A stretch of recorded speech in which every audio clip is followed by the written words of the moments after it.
తమకు నిర్ణయించిన గలిలయలోనికి కొండకు వెళ్ళిరి. వారు ఆయనను చూచి ఆయనకు మొక్కిరి గాని కొందరు సందేహించిరి. అయితే యేసు వారి యొద్దకు వచ్చి, పరలోకమందును భూమి మీదను నాకు సర్వాధికారం ఇవ్వబడి ఉన్నది. కాబట్టి మీరు వెళ్ళి సమస్త జనులను శిష్యులుగా చేయుడి. తండ్రి యొక్కయు కుమారుని యొక్కయు పరిశుద్ధాత్మ యొక్కయు నామంలోనికి వారికి బాప్తిసం ఇచ్చుచు, నేను మీకు ఏ ఏ సంగతులను ఆజ్ఞాపించుతునో వాటన్నిటినీ గైకొనవలనని వారికి బోధించుడి. ఇదిగో నేను యుగ సమాప్తి వరకు సదాకాలం నేను మీతో కూడా ఉన్నానని వారితో చెప్పాడు. ఇక్కడ 11 మంది శిష్యులే ఉన్నారు. ఎందుకు చెప్పండి?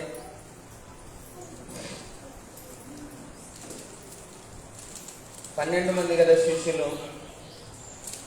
ఒక శిష్యుడు ఉరి వేసుకొని చనిపోయాడు. ఎవరైనా? యూదా, ఇస్కరియోతు యూదా. ఇస్కరియోతు యూదా యేసు ప్రభువును వెంబడించడం అనేది ఒక మంచి మార్గాన్ని ఎంచుకున్నాడండి. బరబ్బాతో సహవాసం వదిలిపెట్టి, బాగా వినాలి, బరబ్బాతో సహవాసం వదిలిపెట్టి యేసు ప్రభువును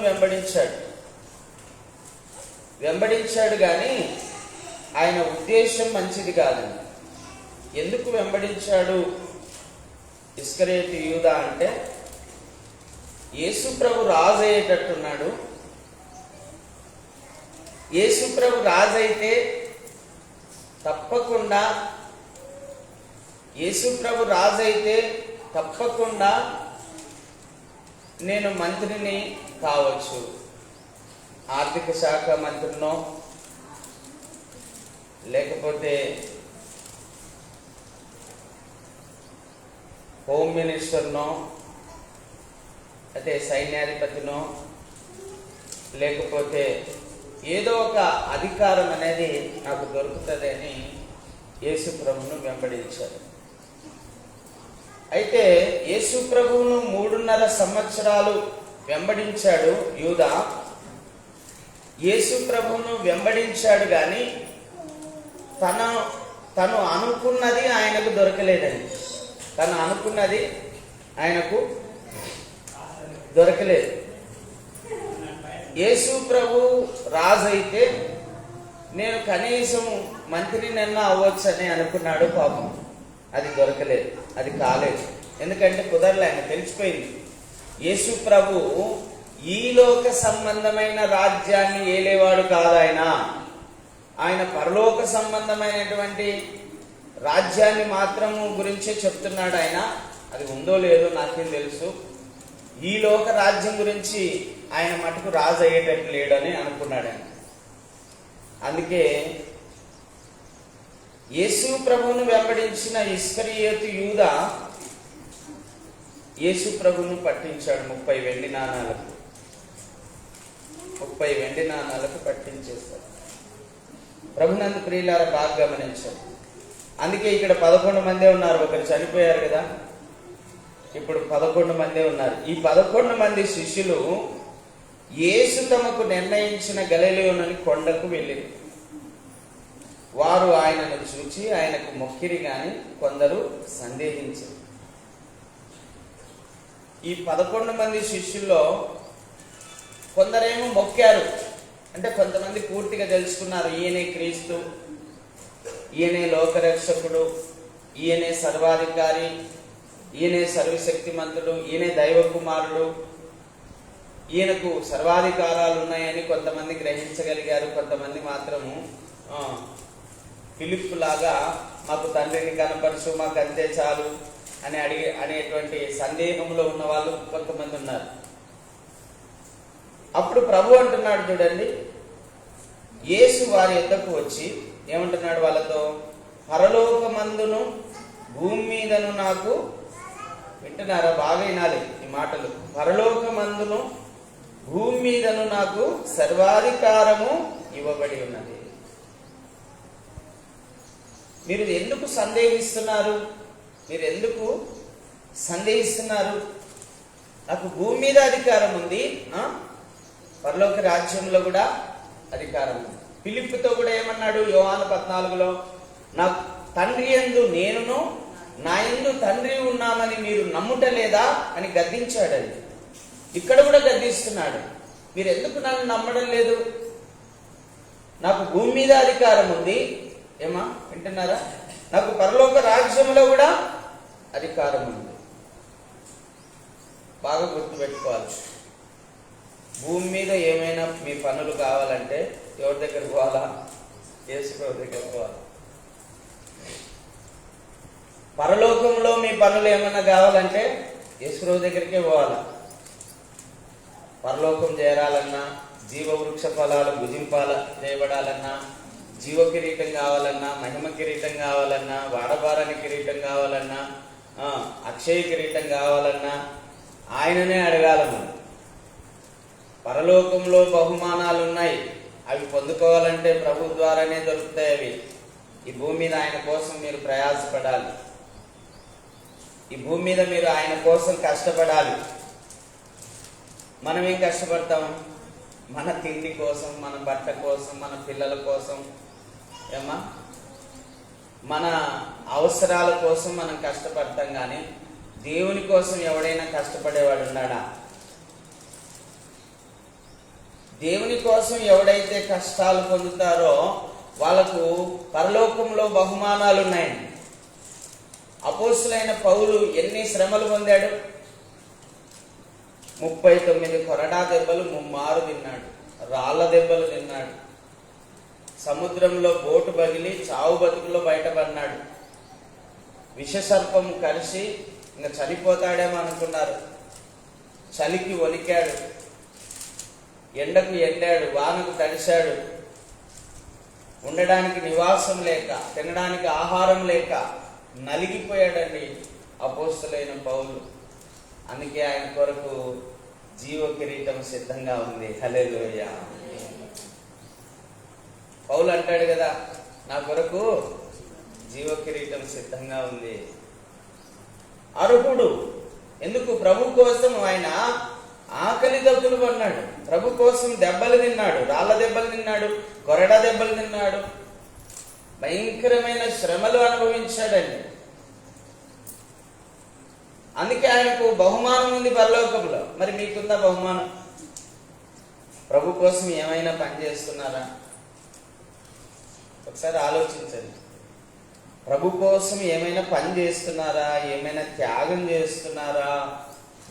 ప్రభు కోసం ఏమైనా నష్టపోతున్నారా? ఒకసారి మీరందరూ కూడా ఆలోచించాలి.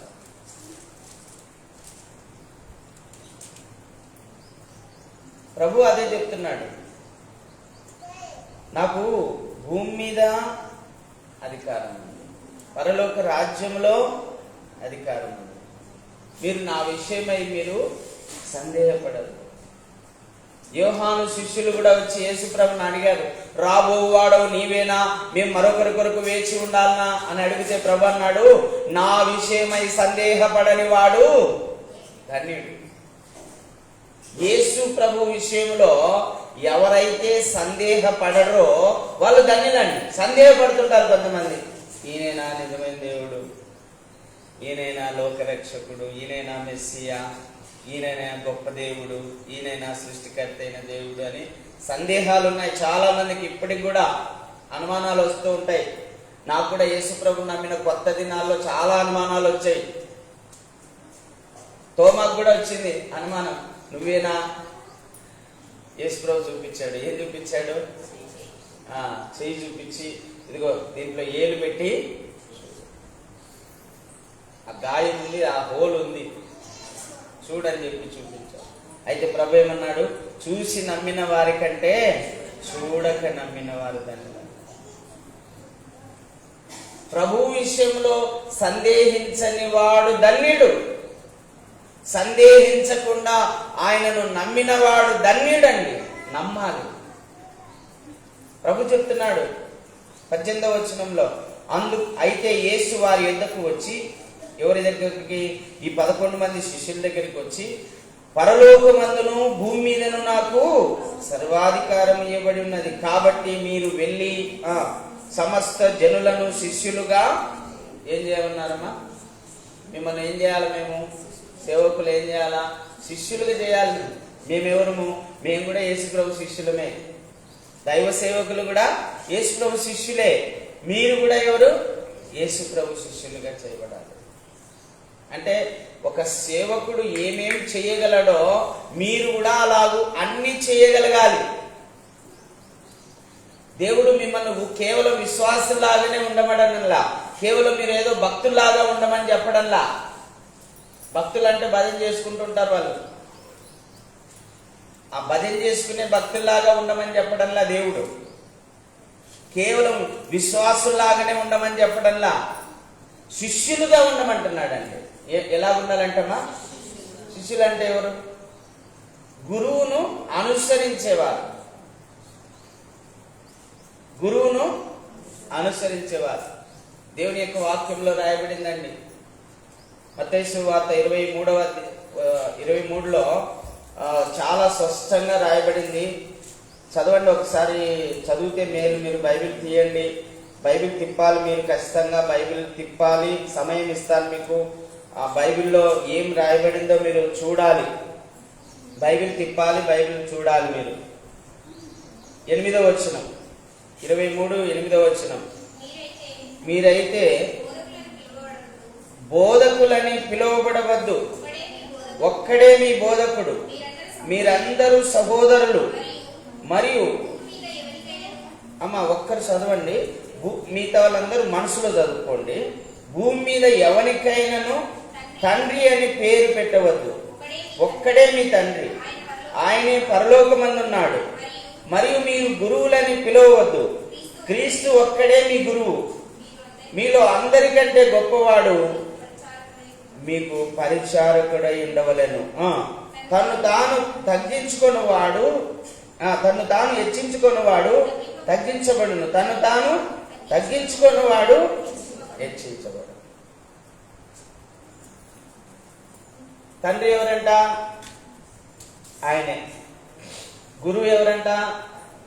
ఆయనే. బోధకుడు ఎవరంట? ఆయనే. క్రీస్తు ఒక్కడే. గుర్తుపెట్టుకోండి, క్రీస్తు ఒక్కడే మీకు తండ్రి, క్రీస్తు ఒక్కడే మీకు గురువు, క్రీస్తు ఒక్కడే మీకు బోధకుడు. బైబిల్ తీసుకొని చూడాలి, ఖచ్చితంగా చూడాలి. మీరు చూస్తేనే ఆ మాటలు మీ హృదయంలో నిలుస్తాయి. బైబిల్ తెరవబని ఎందుకు చెప్పేది మీకు?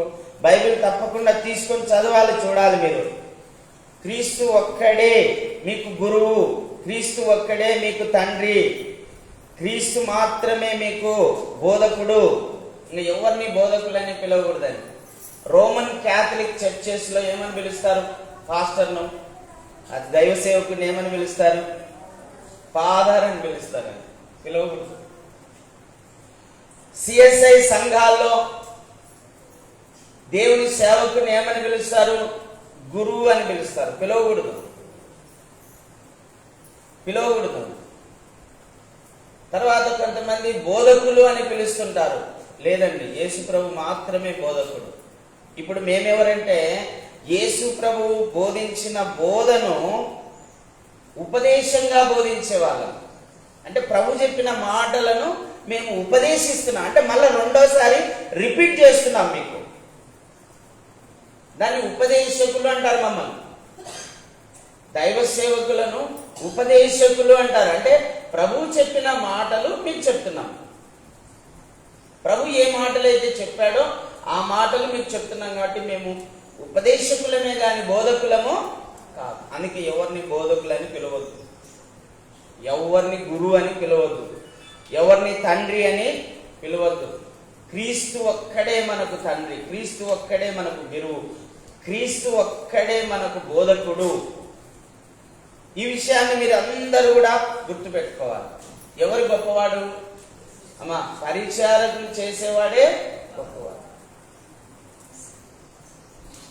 పరిచర్య చేయించుకునేవాడు గొప్పవాడు కాదు, పరిచర్య చేసేవాడు గొప్పవాడని ప్రభు చెప్తున్నాడు. ప్రభు పరిచర్య చేసేవాడు గొప్పవాడు.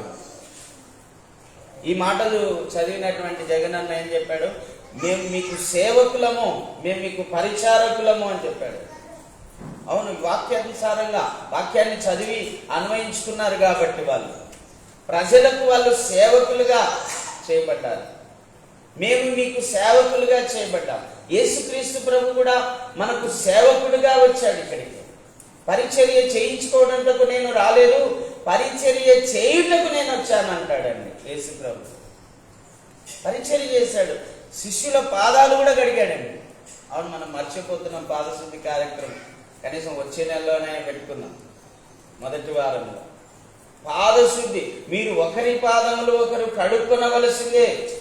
గురువునైన నేను, బోధకుడనైన నేను, రక్షకుడనైన నేను, తండ్రినైన నేనే మీ పాదాలు కడిగినప్పుడు మీరు కూడా ఒకరి పాదములు ఒకరు కడుక్కొనవలసిందే అన్నాడండి యోహాను 13లో.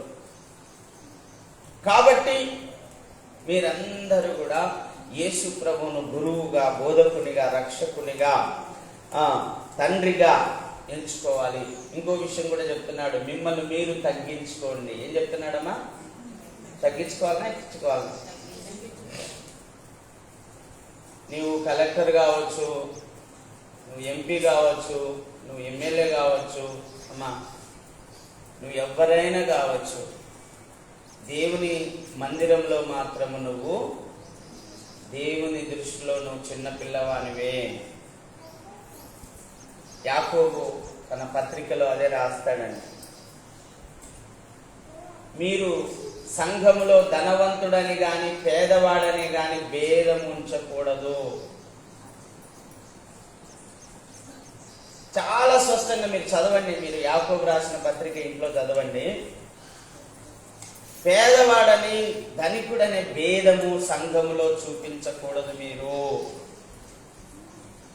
ఏదో ధనవంతుడు వచ్చినాడు అని చెప్పి ఆయనకు పెద్ద సీట్ వేయడం, ఇదిగో పేదవాడు వచ్చినాడు కాబట్టి వెనక కూర్చోపో అని చెప్పడం, అలాంటివి ఉండకూడదండి సంఘంలో. దేవుని వాక్యము అన్ని నేర్పుతుంది మనకు. దేవుడు మనకు అన్ని బోధించాడు. అయితే చదివి దాన్ని బాగా అన్వయించుకొని మనం బోధిస్తే సంఘము నేర్చుకుంటారు. మీ అందరికీ మేము చెప్తేనే కదా మీరు నేర్చుకోగలిగేది, చెప్పకపోతే ఎలా నేర్చుకోగలుగుతారు? లేదా బైబిల్ను బాగా కొత్త నిబంధన మత్తయి నుంచి ప్రకటన వరకన్నా బాగా చదవగలగాలి. ఎంత చదివినా నాకు తెలిసి అర్థం కాదు. కొంతమందికి అర్థం కావాలంటే మీరు ముందు చదివి ఉండాలి, తర్వాత దైవ సేవకుని ద్వారా దేవుడు మాట్లాడాలి, అప్పుడు మీకు అర్థమవుతుంది. హల్లెలూయా. రెండు జరగాలి. ముందు మీరు బైబిల్ చదివి ఉండాలి, తర్వాత దైవ సేవకుని ద్వారా మాట్లాడేటప్పుడు మీకు ఆ ప్రభువు యొక్క ఆత్మ గ్రహింపజేస్తుంది. అన్ని రెఫరెన్స్లు చూపించడానికి టైం ఉండదు కాబట్టి చెప్తున్నా. యాకోబు పత్రికలో యాకోబు చాలా స్పష్టంగా రాశాడు. ధనవంతుడని ఇవన్నీ కుర్చీ మీద కూర్చోబెట్టడం, లేకపోతే ముందు కూర్చోబెట్టడం అలా చేయొద్దు. సంఘంలో దేవునికి కానీ, దేవుని సేవకునికి కానీ, విశ్వాసులకు కానీ భేదం ఉండకూడదండి. కోటీశ్వరుడు ఎంతనో భిక్షగాడు కూడా అంతే. మనకు దేవుని దృష్టిలో అంతే, మన దృష్టిలో కూడా అంతే ఉండాలి. కులాన్ని బట్టి కానీ, మతాన్ని బట్టి కానీ, ప్రాంతాన్ని బట్టి కానీ, సంఘాన్ని బట్టి కానీ వాళ్ళను చిన్న చూపు అనేది మనము చూడకూడదు. ఎందుకు వీడు వేరే సంఘం కదా, ఈ వెనక కూర్చోపో అని అనకూడదు. ఇదిగో నువ్వు ఏదో తక్కువ కులం కదా, ఆడ వెనక కూర్చోపో అని అనకూడదు. దేవుని దృష్టిలో అందరూ శ్రేష్ఠులేనండి, అందరూ సమానులేనండి. అసలు ఎక్కువ తక్కువ అనేది ఉండదు. తర్వాత దేవుని మందిరంలోనికి ఎవరిని కూడా రావద్దు అని చెప్పడానికి వీల్లేదండి. అందరినీ పిలుస్తున్నాడు. ప్రయాసపడి పాప భారము మోసుకొనుచున్న సమస్తమైన జనులారా నా యొద్దకు రండి, నేను మీకు విశ్రాంతి కలుగజేస్తాను. అది అమ్మా, ఇవన్నీ కూడా నేను మీకు ఎందుకు చెప్తున్నా అంటే సంఘంలో మీరు నేర్చుకొని దాన్ని అలవర్చుకోవాలి, దాన్ని మీ జీవితానికి అన్వయించుకోవాలి, మిమ్మల్ని మీరు తగ్గించుకోవాలి. బోధకుడు అని ఎవరిని పిలవకూడదు, గురువు అని ఎవరిని పిలవకూడదు, తండ్రి అని ఎవరిని పిలవకూడదు. క్రీస్తు మాత్రమే మనకు తండ్రి, క్రీస్తు మాత్రమే మనకు గురువు, క్రీస్తు మాత్రమే మనకు బోధకుడు, క్రీస్తు మాత్రమే మనకు రక్షకుడు. ఈ విషయాన్ని మీరు చాలా బాగా గుర్తుపెట్టుకోవాలి. ప్రభు అదే అంటున్నాడు, నాకు భూమి మీద అధికారం ఉంది, పరలోక రాజ్యంలో అధికారం ఉంది, కాబట్టి మీరు వెళ్ళి సమస్త జనులను నా శిష్యులుగా తండ్రి యొక్కయు కుమారుని యొక్కయు పరిశుద్ధాత్మ నామంలోనికి వాళ్ళని నడిపించి, తండ్రి యొక్కయు కుమారుని యొక్కయు పరిశుద్ధాత్మ నామంలో వారికి బాప్తిస్మము ఇవ్వండి. తండ్రిని నమ్మాలి, కుమారుని నమ్మాలి, పరిశుద్ధాత్మను నమ్మాలి. అప్పుడే మనకు రక్షణ. గుర్తుపెట్టుకోండి, ఈ ముగ్గురులో ఏ ఒక్కరిని నమ్మకపోయినా రక్షణ ఉండదు. దయచేసి ఫోన్లు స్విచ్ ఆఫ్ చేయండి అమ్మా. ఈ ముగ్గురులో ఏ ఒక్కరిని కూడా నమ్మకపోయినా మనకు రక్షణ ఉండదు. సృష్టికర్త అయిన దేవుణ్ణి నమ్మాలి, రక్షకుడైన క్రీస్తును నమ్మాలి, పరిశుద్ధాత్మను కూడా మనం నమ్మాలి. ముగ్గురిని నమ్మాలి. త్రియేక దేవుడు వాళ్ళు, ముగ్గురు ఒకటి, త్రియేక దేవుడు. చూడండి ప్రభు ఏం చెప్తున్నాడు, తండ్రి యొక్కయు కుమారుని యొక్కయు పరిశుద్ధాత్మ యొక్క నామంలోకి వారికి బాప్తిసం ఇచ్చుచు నేను మీకు ఏ ఏ సంగతులను ఆజ్ఞాపించుతునో ఏం చెప్పాడు యేసు ప్రభు? అవన్నీ మీకు బోధించాలి. అమ్మా వింటున్నారా? 4 సువార్తల్లో ఏం చెప్పాడో యేసు ప్రభు, ఆ 4 సువార్తల్లో మాటలన్నీ కూడా మీకు తెలియజెప్పాల. తర్వాత వాటన్నిటినీ గైకొనాల. ఏం చేయాలంటమ్మా? అవన్నీ అనుసరించాల. అవి అనుసరించాలని వారికి బోధించుది. ఇదిగో నేను యుగ సమాప్తి వరకు, వింటున్నారా, చూస్తున్నారా బైబిల్, యుగ సమాప్తి వరకు సదాకాలము మీతో కూడా ఉన్నానని వారితో చెప్పాను. ఎప్పటి వరకు ఉంటాడంటమ్మా? సదాకాలం. పరిశుద్ధాత్మునిగా ఇప్పుడు మనలోనే ఉన్నాడు ఆయన. ఎక్కడో లేడు, దూరంగా లేడు, ఎవరికి దూరంగా లేడు ఆయన. పరిశుద్ధాత్మునిగా ఇప్పుడు మనలోనే ఉన్నాడు. యేసు ప్రభు అని నమ్మి విశ్వసించిన ప్రతి వారిలో, యేసు ప్రభు అని, యేసు దేవుడని నమ్మి విశ్వసించిన ప్రతి వారిలో ఆయన ఉన్నాడు. సదాకాలం మనకు ఆయన తోడై ఉన్నాడు. అయితే మీరు ఇప్పుడు చెప్పండి, మీరు విశ్వాసుల శిష్యులా? శిష్యులుగా ఉండాలంటే ఏం చేయాలా? గురువును అనుసరించాలి. ఎవరు మన గురువు? యేసు ప్రభు. మరి యేసు ప్రభువును అనుసరించాలా? ఎవరిని అనుసరించాలా? మనం ఎవరిని అనుసరిస్తున్నాం? సినిమా హీరోలను అనుసరిస్తున్నాం కొంతమంది, సినిమా హీరోయిన్లను అనుసరిస్తున్నారు కొంతమంది సీరియల్లో ఉండే హీరోయిన్లను అనుసరిస్తున్నారు, కొంతమంది సీరియల్లో ఉండే హీరోలను అనుసరిస్తున్నారు. మనం ఎవరిని అనుసరించాలా? అసలు యేసు ప్రభుని అనుసరించాలండి. మన హీరో ఎవరు? యేసు ప్రభు.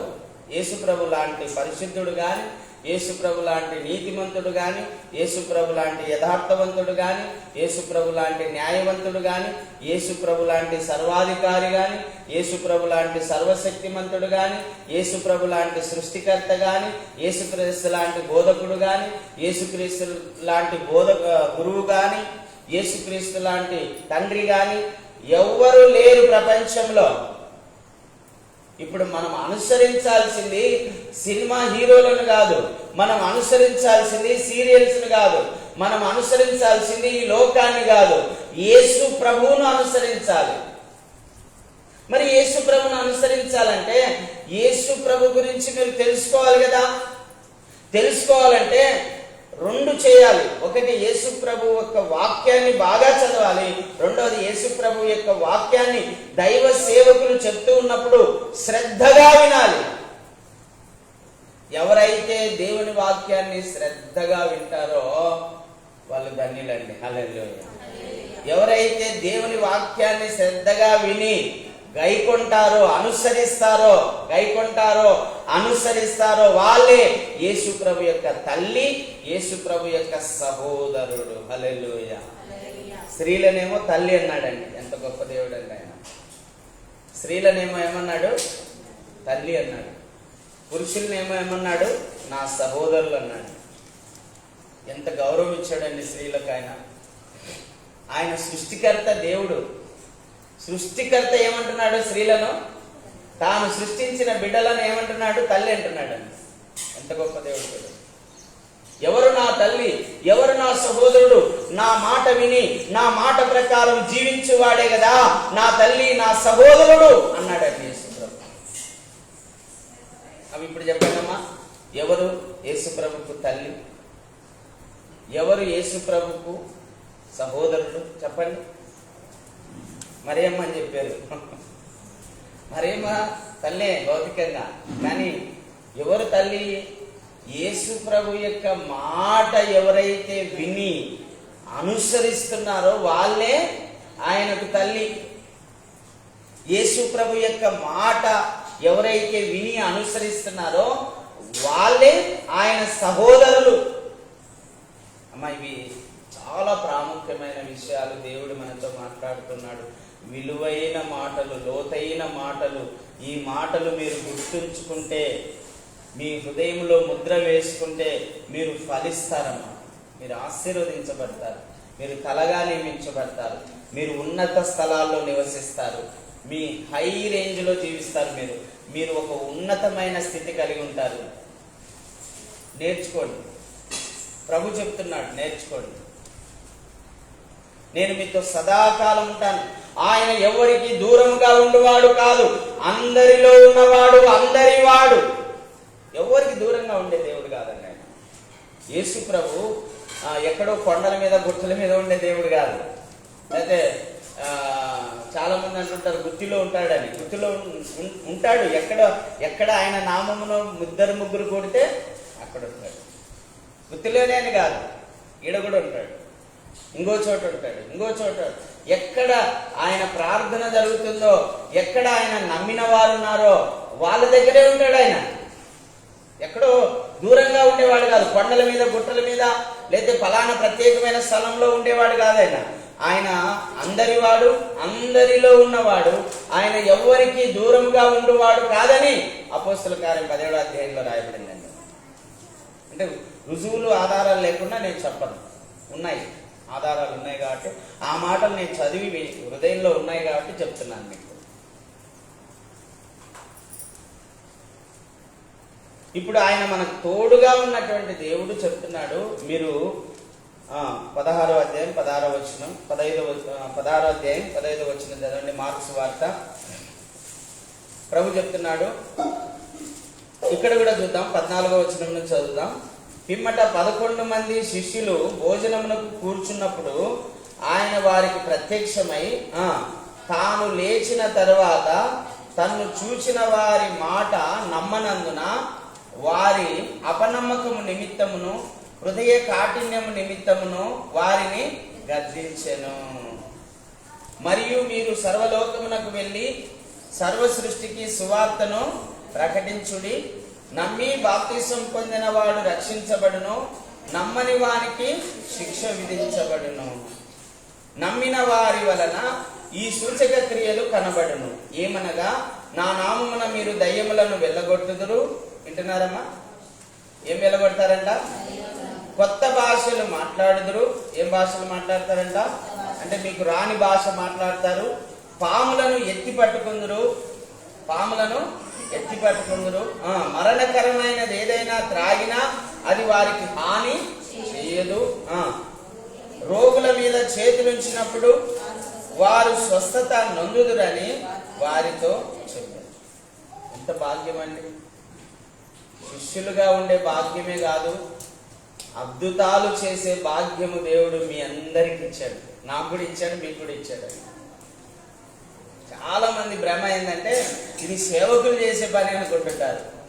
సేవకులు కాదండి, నమ్మి బాప్తిసం పొందిన ప్రతి వారు చేయగలిగిన పనులు ఇవి. నమ్మి బాప్తిసం పొందిన ప్రతి వారికి రక్షణ ఉంది. బాగా వినాలమ్మా. నమ్మి బాప్తిసం పొందిన వారికి రక్షణ ఉంది, నమ్మని వానికి శిక్ష ఉంది. రక్షణ ఏంది, శిక్ష ఏంది? రక్షణ ఏంది, శిక్ష ఏంది? చెప్పండి. రక్షణ అంటే ఏంది ఏమా? చెప్పండి, గట్టిగా చెప్పండి. ఎవరో ఒకరు చెప్తున్నారు, గట్టిగా చెప్పండి. పరలోక రాజ్యం. శిక్ష అంటే ఏంటి? నిత్య నరకం. రెండు ఉన్నాయండి. ఈ లోకంలో నీకు ఇష్టం వచ్చినట్టు నువ్వు బతికి దేవుని భయం లేకుండా బతికి చనిపోతే నరకం అనేది నీకు రెడీగా సిద్ధంగా ఉంది. అగ్ని ఆరదు, పురుగు చావదు, అక్కడ వేదన, యాతన, బాధ, శ్రమ, దప్పిక, కేకలు ఉంటాయి. మనకు అది ఉపమాన రీతిగా యేసుప్రభు వారు లూకా సువార్త 16వ అధ్యాయంలో చాలా స్పష్టంగా చెప్పాడు. ధనవంతుడేమో పాతాళానికి దిగిపోయినాడు, లాజరేమో అబ్రహాము రొమ్మున ఆనుకున్నాడు. ధనవంతుడు దేవుని నమ్మాడా? అసలు దేవుడు అంటే భయమే లేదు వానికి. ఎందుకంటే డబ్బు ఉంది, రోజు తాగుతాడు, రోజు తింటాడు, రోజు అమ్మాయిలకు పోతాడు, రోజు సుఖపడ్డమే తెలుసు వానికి, ఇంక వేరే ఛాయిస్ లేదు వానికి. ఎందుకంటే డబ్బు ఉంది. ఎవడైనా ఎక్కువ మాట్లాడితే కొడతాడు కూడా. పోలీసులందరినీ తన అదుపులోనే పెట్టుకుంటాడు వాడు ధనవంతుడు కాబట్టి. రాజకీయ నాయకులందరూ వాని అదుపులోనే ఉంటారు వాడు ధనవంతుడు కాబట్టి.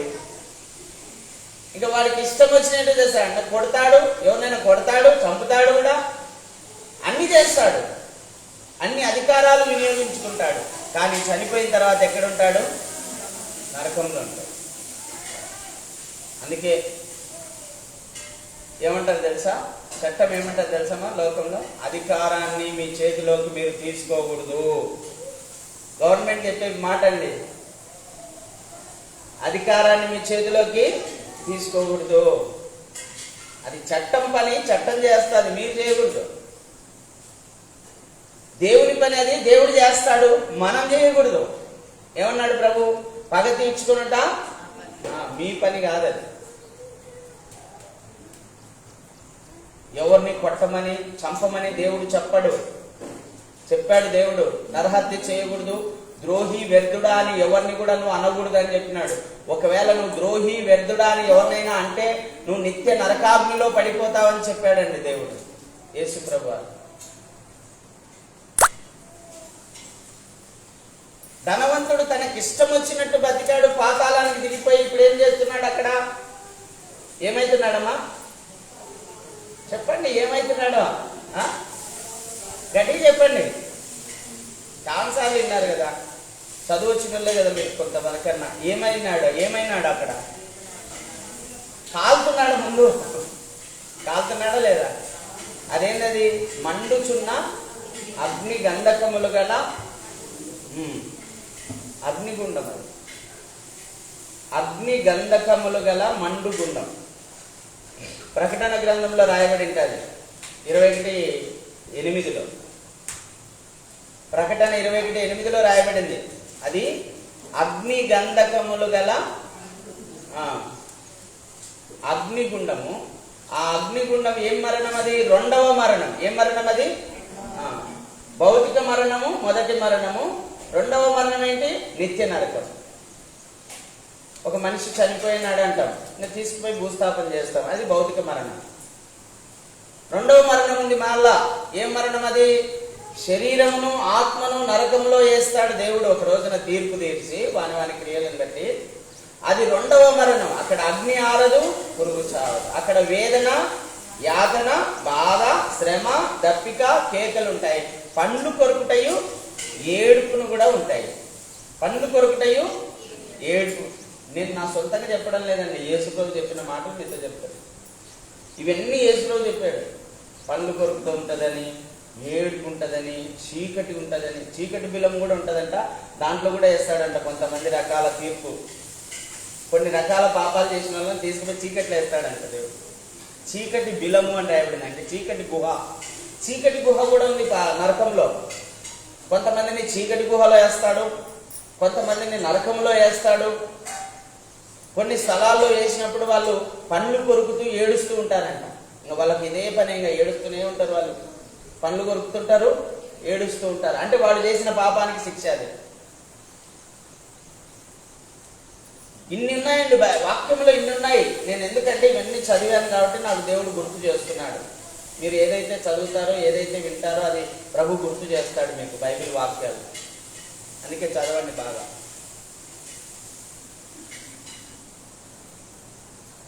నమ్మి బాప్తిసం పొందినవాడు రక్షించబడు, నమ్మని వానికి శిక్ష విధించబడు.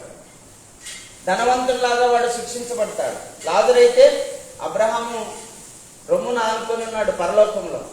అక్కడ ఆకలి ఉండదు, దప్పిక ఉండదు, కేకలు ఉండవు, కలతలు ఉండవు, కన్నీరు ఉండవు, సూర్యుడు ఉండడు, చంద్రుడు ఉండడు. ఆయన ముఖకాంతిలో మనం యుగాయుగాలు జీవిస్తాం. అది నెమ్మది కలిగిన రాజ్యం. అక్కడ మనకు జీవవృక్ష ఫలాలు ఉన్నాయి. మన కోసం జీవవృక్ష ఫలాలు ఉన్నాయి. అక్కడ జీవజల నదులు ఉన్నాయి మన కోసం. మనకు అక్కడ ఆనందము, చెప్పసఖ్యముగానే మహిమాయుక్తమైన ఆనందం ఉంది. అందుకే ఈ లోకంలో నువ్వు బ్రతికినన్ని రోజులు మారు మనసు పొంది పాపక్షమాపణ నిమిత్తం బాప్తిస్మము పొందాలి. అప్పుడు నీకు పరిశుద్ధాత్మ అనే వరం అనుగ్రహించబడుతుంది. ఆ పరిశుద్ధాత్మ దేవుడే నిన్ను చక్కగా నీ జీవితాన్ని నడిపిస్తాడు. హల్లెలూయా. గిఫ్ట్ అండి అది. ఎవరైతే యేసు ప్రభువును నమ్మి బాప్తిసం పొందుతారో వాళ్ళకు దేవుని ఆత్మ గిఫ్ట్ గా అనుగ్రహించబడుతుంది. దేవుని ఆత్మ వాళ్ళలో ఉన్నప్పుడు వాళ్ళు చక్కగా నడిపించబడతారు. అంటే వాళ్ళు అన్ని వివేచించగలుగుతారు, గ్రహించగలుగుతారంటే ఏది మంచో ఏది చెడో వాళ్ళు తెలుసుకోగలుగుతారు. కొంతమంది మూర్ఖులు ఉంటారు కదా, వాళ్ళు ఏది మంచో ఏది చెడ తెలియదు. వాని అవసరం తీరాలి అంతే. ఇంకా అవతల వాడు ఏమైపోవాడు సావని, వాడు గిలగిల కొట్టుకొని వాళ్ళు చచ్చిపోని వాని అవసరం తీరాలి. ఇలాంటి వాళ్ళు ఉంటారండి లోపల. కానీ ప్రభు అలా చెప్పడం లేదు. అలాంటి వారికి నిత్య నరకం సిద్ధంగా ఉంది. మీరు మారు మనసు పొందాలి, దేవుని వైపు తిరగాలి, నమ్మి బాప్తిసం పొందాలి, పరిశుద్ధాత్మతో నింపబడాలి. పరిశుద్ధాత్మతో నింపబడి సమస్తమును వివేచించి గ్రహించి నడుచుకోవాలి ఈ భూమి మీద. మూర్ఖుల్లాగా బ్రతకడానికి వీల్లేదంటున్నాడండి ప్రభు. అజ్ఞానుల్లాగా బ్రతకడానికి వీల్లేదని ప్రభు చెప్తున్నాడు. అవివేకుల్లాగా మీరు బ్రతకడానికి వీల్లేదని ప్రభు చెప్తున్నాడండి. నమ్మి బాప్తిసం పొందండి, మీరు రక్షించబడతారు. దేవుని రాజ్యం మీకు అనుగ్రహించబడుతుంది. ఆ నిత్య నరకము నుండి తప్పించబడతావు. దైవోగ్రత నుండి నువ్వు తప్పించబడతావు. దైవ తీర్పులో నుంచి నువ్వు తప్పించబడతావు. లేకపోతే ఆ నరకం నువ్వు తప్పించుకోలేవు.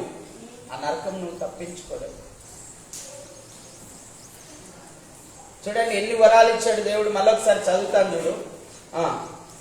అమ్మ చూసుకోండి, బైబిల్ చదువు వచ్చిన వాళ్ళు. మార్క్స్ వార్త 16వ అధ్యాయం. చదువు రాని వాళ్ళు బాగా వినాల. నమ్మి బాప్తిసం పొందిన వాడు రక్షించబడును, నమ్మని వానికి శిక్ష విధించబడును. నమ్మిన వారి వలన ఈ సూచక్రియలు కనబడును. ఏవనగా నా నామమున మీరు దయ్యములను వెళ్ళగొట్టుదురు, కొత్త భాషలు మాట్లాడుదురు, పాములను ఎత్తి పట్టుకుందురు, మరణకరమైనది తాగినను అది వారికి హాని చేయదు, రోగుల మీద చేతులుంచినప్పుడు వారు స్వస్థత నొందుదురని వారితో చెప్పాను. హల్లెలూయా. మీకు చెప్పారు ఎవరన్నా? ఏ పాస్టర్ని చెప్పాడు ఈ వివరాలన్నీ మీకున్నాయని? మాకుండడం కాదు, మీకుండాలి. ఎందుకంటే మేము శిష్యులమే, మీరు కూడా శిష్యులేనండి. మీరు నేర్చుకుంటున్నారు, మేము కూడా నేర్చుకుంటున్నాం. అయితే మేము కొంచెం ముందు నేర్చుకున్నాం, మీరు వెనక నేర్చుకుంటున్నారు, అంతే తేడా. ఇవన్నీ వరాలు ఉన్నాయి మీకు, యూజ్ చేయండి, వాడండి, దాచిపెట్టాకండి. మీకు తెలుసు కదా, యేసుప్రభు చెప్పాడు, ఒకనికి 5 తలాంతులు ఇచ్చినంట, ఒకనికి 2 తలాంతులు ఇచ్చినంట దేవుడు, ఒకనికేమో 1 తలాంతు ఇచ్చినంట. ఆయన వెళ్ళిపోయినాడు దూరదేశానికి. ఈ 5 తలాంతుల వాడు వ్యాపారం చేసి మరే 5 తలాంతులు సంపాదించాడంట. 2 తలాంతుల వాడు కూడా మళ్ళా 2 సంపాదించినాడంట. 4 అయినవి, వానికి 10 అయినవి, వీనికి 4 అయినవి. ఈ 1 తలాంతు వాడేమో ఏం చేసినాడంట, అమ్మ విత్తని చోట పోయివాడినా భయంకరుడు, దేవుడు భయంకరుడు అని చాలా మంది అనుకునే వాళ్ళు ఉన్నారు లోకంలో. ఆయన ప్రేమాస్వరూపి అండి, భయంకరుడు కాదు.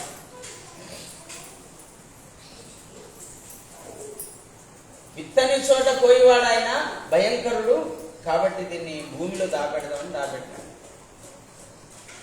ఆయన వచ్చినాడు, లెక్క అడిగినాడు, ఏనన్నా ఏం చేసినారు? 5 తలాంతులు ఏం చేసినామంటే, ఇదిగో ప్రభువా 5కు 5 సంపాదించినానన్నాడు ఒక ఆయన.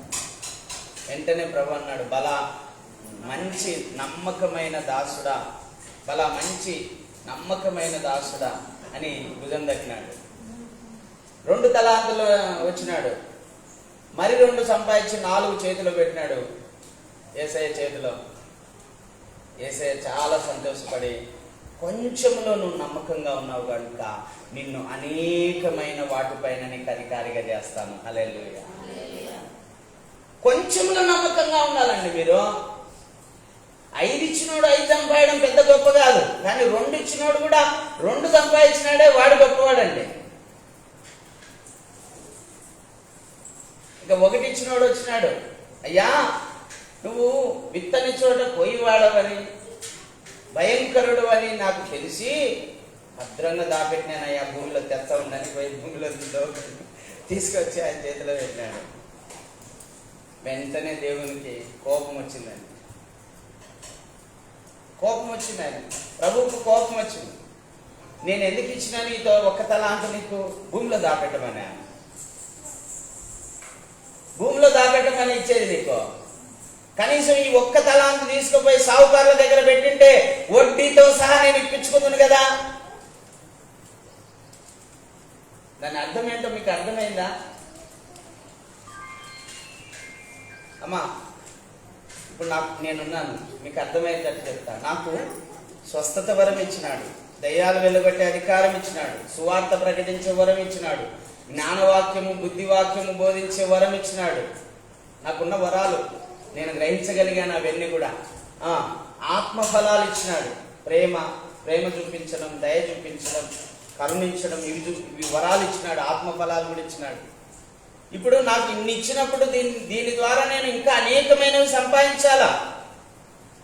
ప్రేమను చూపించి, స్వస్థపరిచి, దయ్యాలు వెళ్ళగొట్టి, సువార్తను బోధించి నేను అనేకమైన ఆత్మలు సంపాదించాలా. ఎన్ని వరాలు ఇస్తే అంత ఎక్కువ బాధ్యత నా మీద ఉంది. నీకు కూడా దేవుడు తలాంతులు ఇచ్చాడు. పాటలు పాడే వరం ఇచ్చాడు ఒకరికి, సువార్త చెప్పే వరం ఇచ్చాడు కొంతమందికి, ప్రార్థన చేసే వరం ఇచ్చాడు కొంతమందికి, మందిరంలో పరిచర్య చేసే వరం ఇచ్చాడు కొంతమందికి. అయితే నువ్వు ఏ వరాన్ని అయితే కలిగి ఉన్నావో దాన్ని నువ్వు ఇతరులకు పంచి పెట్టాలి. హల్లెలూయా. ఇప్పుడు నేను సేవ ముగించే లోపల నేను కూడా కొంతమంది సేవకులను తయారు చేయగలగాలి. వాళ్ళు వంట చేస్తున్నారు, వాళ్ళ వంట ముగించే లోపల వాళ్ళు కూడా వంటలు చేసేటోళ్ళని తయారు చేయగలగాలి. సంఘంలో ఫలించే విధానంలో ఉండాలి.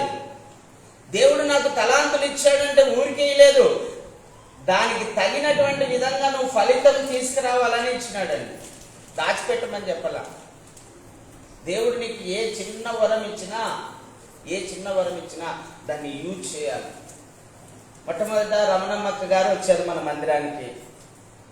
ఆ అక్క ఏం చేసింది, ఉమ్మక్కకు చెప్పింది, మేము వెళ్ళే సంఘంలో వాక్యం బాగుంటుంది, ప్రార్థన బాగుంటుంది, నువ్వు ఒక్కసారి వచ్చి చూడక్క అని పిలుచుకొచ్చింది. అంటే ఇప్పుడు ఆమెకు దేవుడిచ్చిన తలాంతు ద్వారా ఒక ఆత్మను దేవుని మందిరానికి తీసుకొని వచ్చింది. హల్లెలూయా. అలాంటి వాళ్ళంటే దేవునికి ఇష్టమండి. అంటే ఇప్పుడు ఆమె దేవుని చిత్తాన్ని నెరవేర్చింది. ఇప్పుడు మీరందరూ ఇప్పుడు మందిరానికి వస్తున్నారు, ఊరికినే వచ్చినారా? నేను ఎంత ప్రయాసపడి ఉంటే మీరు ఇక్కడికి వచ్చినారు. మీ ఇళ్ళకు వచ్చి మీకు సువార్త చెప్పి మీకు ప్రార్థన చేసి మీ అవసరాలు ఉన్నప్పుడల్లా మీ తిరిగి ఎన్నో చేస్తే, ఎంతో ప్రేమను చూపిస్తే, ఎంతో ప్రార్థన చేస్తే ఈ మందిరానికి వచ్చినారు మీరు. అట్లా ప్రతి ఒక్కరికి దేవుడు తలాంతులు ఇస్తున్నాడు. ఆ తలాంతులను మీరు సద్వినియోగం చేయాలండి. ఊరికే ఎక్కడ వేసిన బొంగలి అక్కడే ఉన్నట్టు ఉండకూడదు, భూమిలో దాచిపెట్టినట్టు ఉండకూడదు. ఫలించేవారిగా ఉండాలి. ఎట్లుండాలంటమ్మా? ఫలించేవారిగా ఉండాలి. యేసు ప్రభు ఒకసారి వెళ్తున్నాడు సువార్తకు, గ్రామానికి. సువార్తకు వెళ్తుంటే ఆకలైంది, నడిచేదండి. ఇప్పుడన్నా మనం బైకుల మీద పోతాం, మా కార్ల మీద పోతున్నాం. అప్పుడు నడిచిపోవాలి. నడిచిపోయేటోళ్ళకి ఎంత ఆకలి అవుతుందండి. యేసు ప్రభు ఈ భూమి మీద 100% మానవునిగా జీవించాడు కనుక ఆయనకు కూడా ఆకలి అయింది. ఆకలి అయ్యి ఒక అంజూరపు చెట్టు దగ్గరికి వెళ్ళి చూశాడండి. చూస్తే ఉత్త ఆకులు తప్ప పండు ఒక్కటి కూడా ప్రభు అన్నాడు, ఇక మీదట ఎన్నడూ కాయకుండుగాక అన్నాడు. మళ్ళా తిరిగి వచ్చేసరికి చూసేసరికి ఎండిపోయింది. అంతే కదండి, ఫలాలు ఏం చెట్టు ఎందుకు? ఇంతకుముందు కూడా చెప్పినాను మీకు, తోటలో ఒక తోట యజమాని తోటను చూస్తున్నాడంట. చూస్తే ఒక చెట్టు ఉందంట, 3 ఏళ్ల నుంచి పండడం లేదంట. ఎన్నేళ్ల నుంచి అమ్మా? 3 ఏళ్ల నుంచి ఎరువు వేస్తున్నారు, నీళ్ళు వేస్తున్నారు, చుట్టూ తవ్వుతున్నారు, కలుపు మొక్కలు తీసేస్తున్నారు, అన్ని చేస్తున్నారు. కానీ 3 ఏళ్ల నుంచి ఫలాలు. తోట యజమాని చూసి, రేయ్ తోటమాలితో అంటున్నాడు, రేయ్ ఈ చెట్టు నరికి గట్టినేసేయరు అన్నాడు. ఎందుకు ఫలించడంలా? తోటమాలి అన్నాడు, అయ్యా అయ్యా ఇదొక్క సంవత్సరము. ఎవరు ఆయన? యేసు ప్రభు. ఇదొక్క సంవత్సరం చూద్దాం, ఇప్పుడైనా మారుతాడేమో, ఇప్పుడైనా మారు మనసు పొందుతాడేమో, ఇప్పుడైనా దేవుని వైపు తిరుగుతాడేమో. ఛాన్స్ ఇస్తున్నాడండి ప్రతి మానవునికి. దేవుడు అవకాశం ఇస్తున్నాడు. యేసు ప్రభు కూడా వేడుకుంటున్నాడు, అయ్యా ఇదొక్క సంవత్సరం చూద్దాం, ఇదొక్క సంవత్సరం మారుతాడేమో చూద్దాం, ఇదొక్క సంవత్సరం మారుతుందేమో చూద్దాం, ఈ యొక్క మారుతుందేమో చూద్దామయ్యా, ఇదొక్క సంవత్సరం చూద్దామని విజ్ఞాపన చేస్తున్నాడండి. పరలోకంలో ఆయన విజ్ఞాపన చేస్తున్నాడు మన కోసం. ఆయన ఊరికి లేడు, పరలోకంలో ఎప్పుడు ఏడుస్తూనే ఉన్నాడు, అయ్యా ఇదిగో ఫలానా అన్నను రక్షించు, ఫలానా అన్నను రక్షించు, ఫలానా అన్నను రక్షించు, ఫలానా చెల్లిని రక్షించు, ఫలానా తమ్ముని రక్షించని ఆయన నిరంతరం విజ్ఞాపన చేస్తున్నాడు మన కోసం. గట్టినేస్తారు, ఎండినాక కాలుస్తారు. అదే జరిగేదండి అంత్య దినంలో కూడా. గురువులను గోధుమలను వేరు చేస్తాడు దేవుడు, గురువులన్నిటిని కాల్ చేస్తాడు, గోధుమలన్నిటిని పరలోకంలో చేరుస్తాడు. ఇవి నా సొంత మాటలు కాదమ్మా, యేసులో చెప్పిన మాటలే మీకు చెప్తున్నా. గురువులను గోధుమలను వేరు చేస్తాడంట అంత్య దినాన దేవుడు. ఒక రోజున, తీర్పు రోజున గురువులన్నీ ఒక పక్క వేస్తాడంట, గోధుమలన్నీ ఒక పక్క వేస్తాడట. వాటన్నిటినీ పోగు చేసి గురుగులను కాల్చేస్తాడు. అంటే గురుగు లాంటి వాళ్ళని అందరినీ పాతాళంలో వేస్తాడు, గోధుమలన్నిటినీ కొట్టులో చేరుస్తాడు. ఏంటి ఆ కొట్టు? పరలోకం అనే కొట్టు. ఇన్ని ఉన్నాయండి బైబిల్లో, మీరు అందుకే చదవమని చెప్పేది. తొవ్వే కొద్దీ బంగారే, ఇది గొప్ప ధననిధి. ఇది చెప్పుతూ ఉంటే ఊరుతూనే ఉంటది. అది సెలయేరు, ఒక ఊట. ఇది ఆ ఊటలో నుంచి మనం సేకరించి తాగుతూ ఉంటే బలం వస్తుంది. పిలిచి చూస్తున్నారమ్మా, బైబిల్ చూడండి, నేను చదువుతుంటాను. ఆయన తన 12 మంది శిష్యులను పిలిచి అపవిత్రాత్మలను వెళ్ళగొట్టుటకును, ప్రతి విధమైన రోగమును, ప్రతి విధమైన వ్యాధిని స్వస్థపరచుటకును వారికి అధికారం ఇచ్చెను. తర్వాత 5వ వచనం చదువుతాను చూడండి. యేసు ఆ 12 మందిని పంపుచు వారిని చూచి వారికి ఆజ్ఞాపించినది ఏమనగా, మీరు అన్ని జనుల దారిలోనికి వెళ్ళకుడి, సమరయ ప్రవేశించుచు ఇంటి వారికి శుభమని చెప్పుడి.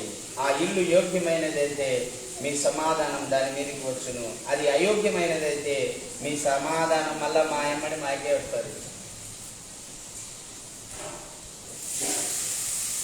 ఇవన్నీ వస్తుంది. మేము ఇంట్లోంచి బయటకు వస్తేనే మామడి వస్తారు, వాళ్ళకు పోదది. అందుకే నీ హృదయం ఎలా ఉందో జాగ్రత్తగా చూసుకో అంటాడు ప్రభు. మన హృదయం చాలా మోసకరమైందండి. హృదయము సేవకులు కూడా మోసం చేయొచ్చు అనుకుంటాము మనం. వీళ్ళేం చూస్తారులే, వీళ్ళకేం తెలియదు అంట. అన్నీ తెలుస్తాయి మాకు, ప్రతిదీ తెలుస్తుంది. ఏమన్నాడు గెహాజీతో ఎలీషా, నీవు ఆ రథం వెంట వెళుతున్నప్పుడు నా ఆత్మ నీతో రాలేదా అన్నాడని. అర్థమైందా? వింటాడో దేవునికి తెలుసు, ఆ సేవకునికి తెలుసు. ఈ మధ్యకాలంలో ఒక బ్యాంకు పోయినాం.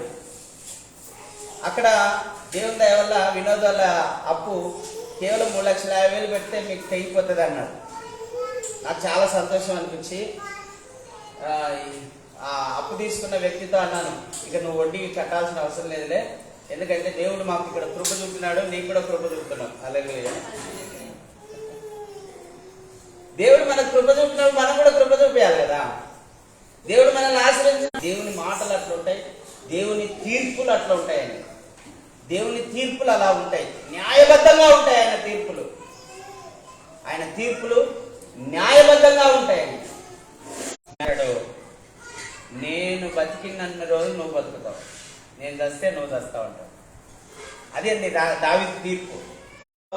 భవనక్క ఉంది, దీనమ్మ అని పెట్టినాను నేను పేరు. ఏందమ్మా ఈ పేరు పెట్టుకున్నావు అని చెప్పి నేను పేరు మార్చిన, దీనమ్మ అని పేరు పెట్టి. ఆ అక్క సువార్త చెప్పింది మంగమ్మ అక్కలకు, వాళ్ళ భర్తకు జీవనంలో. ఇతరులను ఫలింపచేయాలి.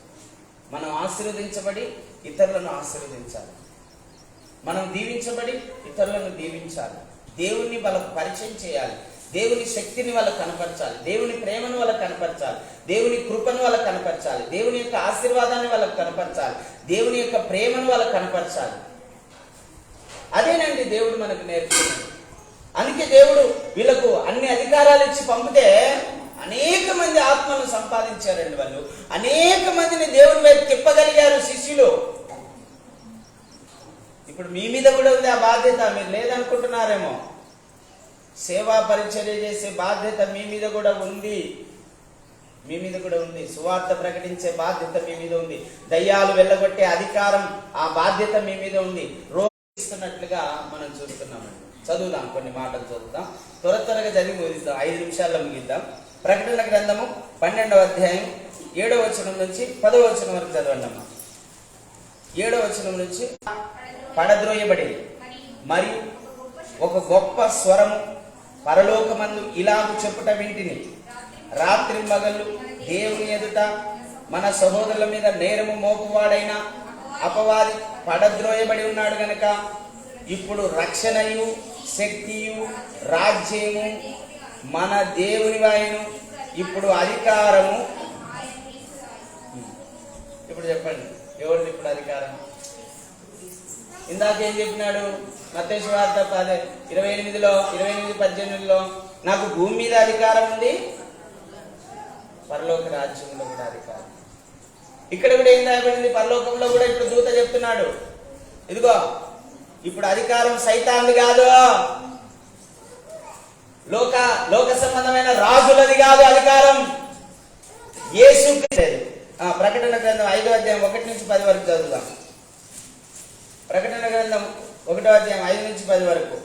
మరియు లోపటను వెలుపటను వ్రాత కలిగి 7 ముద్రలు గట్టిగా వేసి ఉన్న ఒక గ్రంథము సింహాసనమందు ఆసీనుడైన వాని కుడి చేత చూచి తిని, మరియు దాని ముద్రలు తీసి ఆ గ్రంథమును విప్పుటకును యోగ్యుడైన వాడేవాడిని బలిష్ఠుడైన ఒక దేవదూత బిగ్గరగా ప్రచురింపగా చూచి తిని. అయితే పరలోకమందు గాని భూమి. ఎవరండి దావీదు చిగురు? యేసు ప్రభు. దావీదు చిగురైన యూదా గోత్రపు సింహము 7 ముద్రలను తీసి ఆ గ్రంథము విప్పుటకై జయము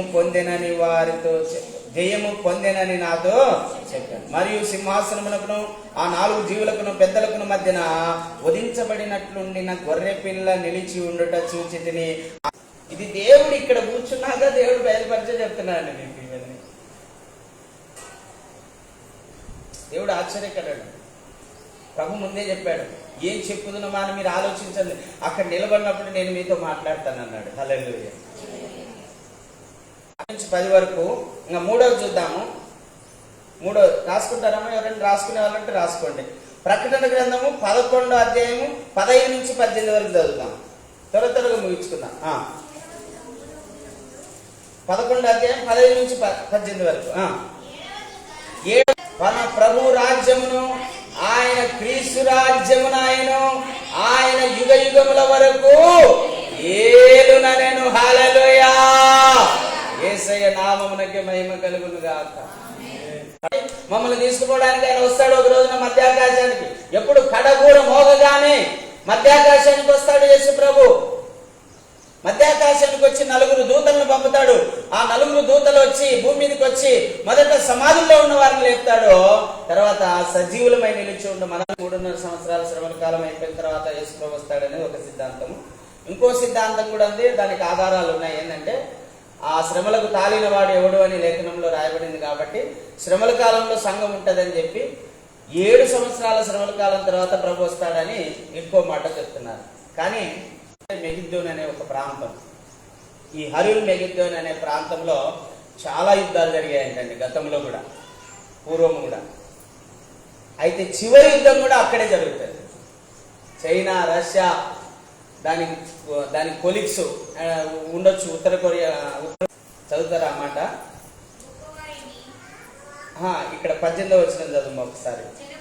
జనముల కోపగించినందున నీ కోపం వచ్చెను, మృతులు తీర్పు పొందుననుటకును నీ దాసులకు ప్రవక్తలకును పరిశుద్ధులకును నీ నామమునకు భయపడి వారికి దేవుడు ఏం చేయబోతున్నాడు? ఈ సమస్త భూమండలాన్ని నాశనం చేయగలిగినటువంటి రాజులను నశింపజేయడానికి